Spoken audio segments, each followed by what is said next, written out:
It's Thursday, the 15th of August, 2024. Welcome to the Fast 5 Business News by Fear and Greed, where we give you the top 5 business stories you need to know in just 5 minutes. I'm Michael Thompson, and good morning, Sean Aylmer.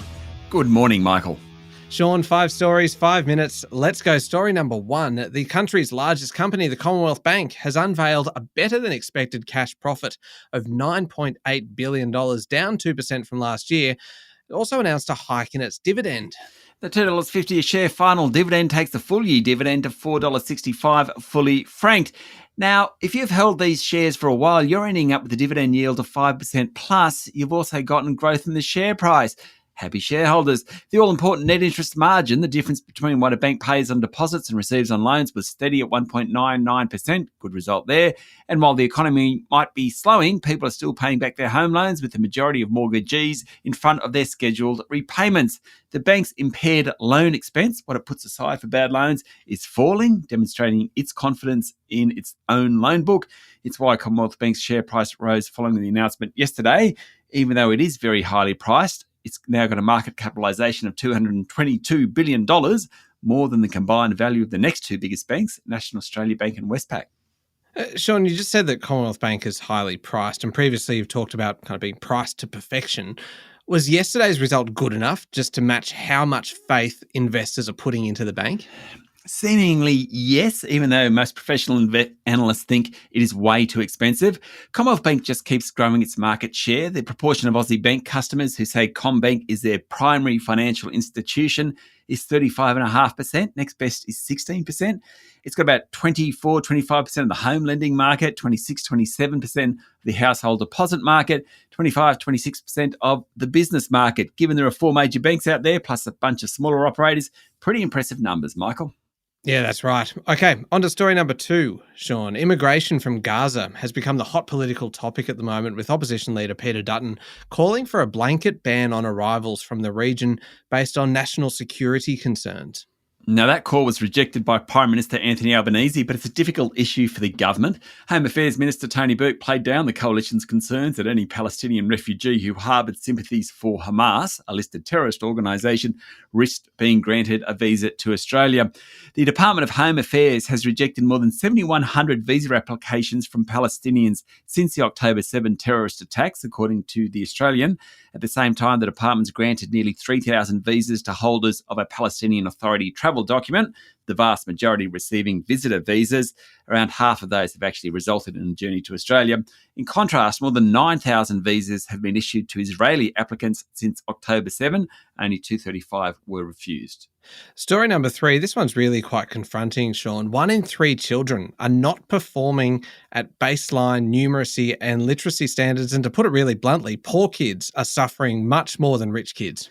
That's despite the state and territory government spending about $40 billion on schools each year and the federal government spending around $26 billion. Results from the 2024 NAPLAN assessment shows that at a Year 9 level, the percentage of wealthy children below the national standard for reading is just under 4%. For poor kids, it's not far off 50%. The trend occurs across all school grades, across reading, writing, spelling, grammar and punctuation and numeracy. The figures come in the 13th year after businessman David Gonski recommended a needs-based approach to education funding. 13 years, of course, is relevant because anyone in kindergarten in 2012, when the report came out, is now in their final year of schooling. The poor standards were widely criticised across the country yesterday, and they come as federal and state governments ready themselves to negotiate a new deal later this year. Story number 4, the corporate regulator has alleged that ASIC Limited, which is the share market operator, made misleading statements about how the overhaul of its clearing and settlement system was progressing months before it revealed the crucial upgrade was actually failing. The lawsuit in the federal court is the first litigation against ASIC for the botched upgrade of its post-trading platform. It faces a maximum penalty of more than $500 million, according to the AFR. Now, this platform is called CHESS. It's the clearing and settlement system. It was supposed to be replaced by blockchain technology. Work started in 2015. It actually won't, well, in fact, the replacement that comes in will be more basic and it won't hit till about 2028, 2029. ASIC has alleged that comments from ASIC in February 2022 were misleading. The company really only revealed a few months after that the whole process had unravelled. ASIC's chair, Damien Roach, who's been in the role since April 2021 and on the board for a decade, is in the firing line on this one.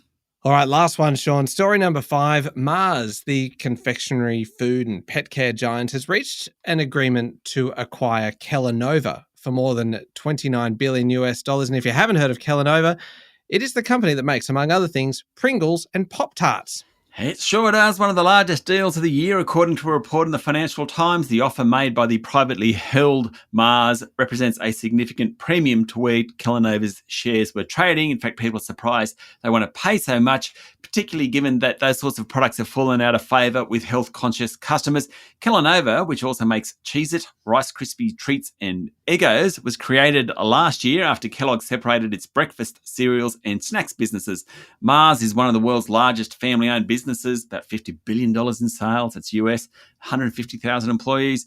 Anyway, it wants Pop-Tarts. All right, there we go. The top 5 business stories in 5 minutes. Thank you, Sean. Thank you, Michael.